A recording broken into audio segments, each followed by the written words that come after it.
नमस्कार प्यारे विद्यार्थियों, मैं नेहा त्रिपाठी एक बार फिर से हिंदी पाठशाला में आपका स्वागत करती हूँ।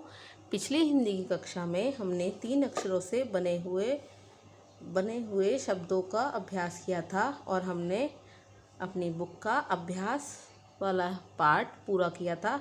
आज हम करेंगे एक नया टॉपिक जो कि 3 अक्षरों पर ही आधारित है।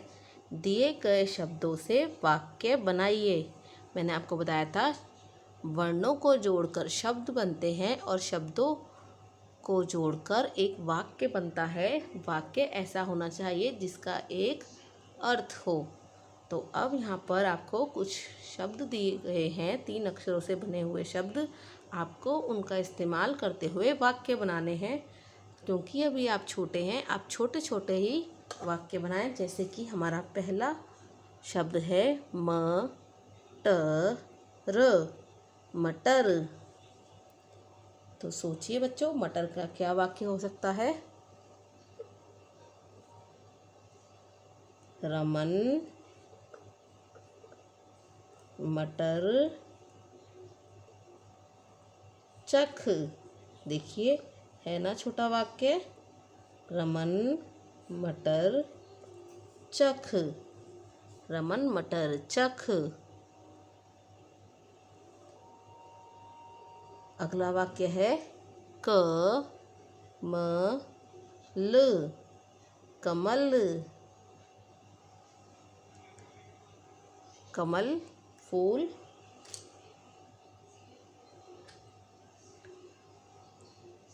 गगन कमल पकड़, गगन कमल पकड़।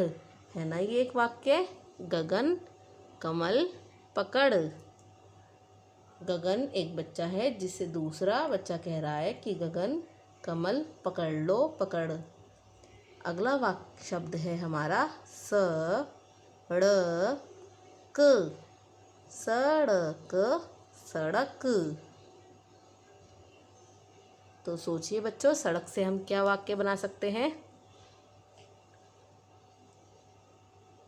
आप इसके लिए 3 अक्षरों का ही इस्तेमाल करें। मदन सड़क पर चल, मदन सड़क पर चल। और उसके बाद पूर्ण विराम। है ना एक वाक्य, मदन सड़क पर चल।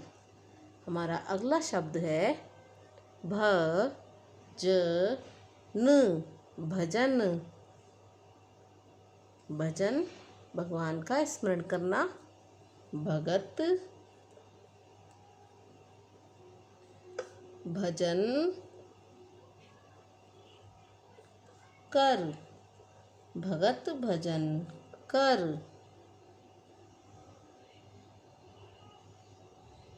भगत जो भगवान का ध्यान करते हैं उन्हें कहते हैं। तो भगत भजन कर। हमारा अगला शब्द है शहद, शहद, शहद। शहद जो मीठा होता है जिसे हम औषधि के रूप में भी इस्तेमाल करते हैं। आप सबने खाया ही होगा शहद। तो सोचिए बच्चों, शहद से हम क्या वाक्य बना सकते हैं?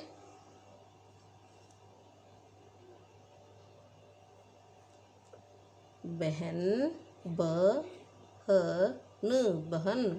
बहन शहद चख, बहन शहद चख। और पूर्ण विराम, बहन शहद चख। देखिए, छोटे छोटे से वाक्य हैं। आपको इन्हें याद करने में भी कोई समस्या नहीं होगी और आप इसी तरीके से 3 अक्षरों का इस्तेमाल करके और भी अलग तरीके के वाक्य बना सकते हैं बच्चों। हमारा अगला शब्द है कलम, कलम, कलम जिससे हम लिखते हैं, जिसे आजकल की भाषा में पेन भी कहते हैं।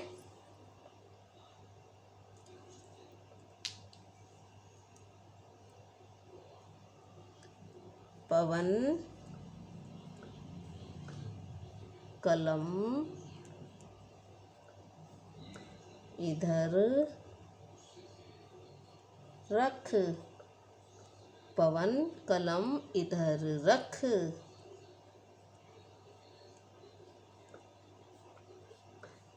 पवन बच्चे का नाम है जिसे हम कह रहे हैं पवन कलम इधर रख। तो इसी तरीके से बच्चों आपका होमवर्क है आज का कि आपको ऐसे ही शब्दों के वाक्य अपनी हिंदी की पाठ नोटबुक में लिखने हैं। छोटे छोटे वाक्य बनाइए, चाहे तो आप ये भी लिख सकते हैं, पर ध्यान रखिएगा जब भी आप होमवर्क करें डेट डालना ना भूलें। आपको इसी तरीके से दिए गए शब्दों से वाक्य बनाने हैं। आप चाहें तो शब्द बदल भी सकते हैं और अन्य नए शब्द लेकर उनका वाक्य बनाने का आप अभ्यास घर पे ज़रूर करें। ये था आपका हिंदी का होमवर्क। हम फिर मिलेंगे अगली हिंदी पाठशाला में।